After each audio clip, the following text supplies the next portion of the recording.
Archer Deepika Kumari ने अभी 2 gold medal जीते हैं नेशनल गेम्स में। So proud of her, congratulations to हर।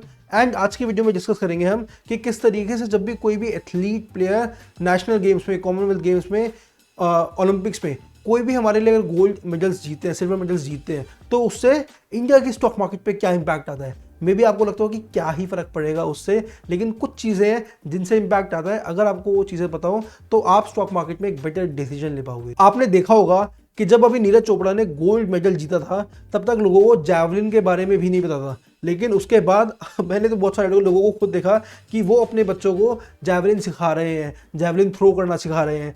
तो एक गेम जिसके बारे में पता ही नहीं था लोगों को, मोस्टली लोगों को, मुझे तो पता था, लेकिन जिसके बारे में मोस्टली लोगों को पता ही नहीं था, उसमें लोग इतने इंटरेस्टेड हो गए। अब सिंपल सी चीज़ है, जिस भी चीज़ के अंदर लोग इंटरेस्टेड हो रहे हैं वहाँ कुछ ना कुछ तो ट्रांजैक्शंस होंगी ही ना। जैवलिन में तो बिके ही होंगे ना, या एकेडमीज का रेवेन्यू भी तो बड़े होगा ना, कि जिसमें कोचेज है सिखाने वाले। तो ये एक गेम की बात है, ये एक नीरज चोपड़ा की बात है, लेकिन ऐसे बहुत सारे इवेंट्स होते हैं, बहुत सारे प्लेयर्स देश के लिए बहुत अच्छी चीज़ें करते हैं, जैसे अभी दीपिका कुमारी ने करा।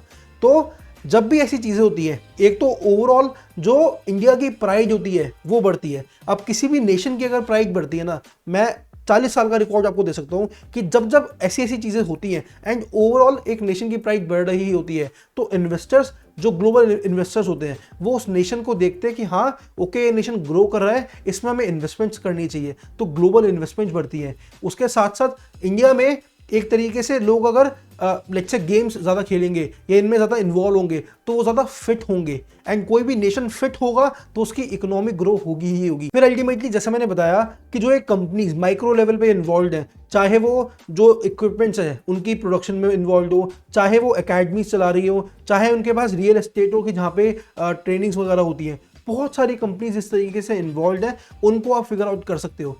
क्योंकि आपने एज एन इन्वेस्टर आपने ट्रेंड देखना है कि ओके, इस तरीके से इंडिया ग्रो कर रही है, अगले 10 साल में यहाँ होने की उम्मीद है। तो देखो कौन कौन सी ऐसी कंपनीज है जो आज भले ही माइक्रो हो लेकिन कल मैक्रो हो सकती है। वो आपको कैसे पता लगेगा, ये मैंने आपको एक आइडिया दे दिया कहाँ आपको ढूंढना है। अब आप देखो कौन सी ऐसी कंपनी है जो वहाँ पे बहुत अच्छे तरीके से परफॉर्म कर रही है, कैसी उसकी बैलेंस शीट है, क्या उसके फंडामेंटल्स है। इस तरीके से अगर आपने आज कंपनी फिगर आउट कर ली तो कल आप भी एक बहुत अच्छे इन्वेस्टर बन पाओगे। जिस तरीके से आज राकेश झुनझुनवाला जी का नाम है या फिर आर के दमानी जी का नाम है, उस तरीके से आपका भी हो सकता है। As simple as that. It is your duty right now to figure out जो आज माइक्रो है कल कौन सी मैक्रो हो सकती है।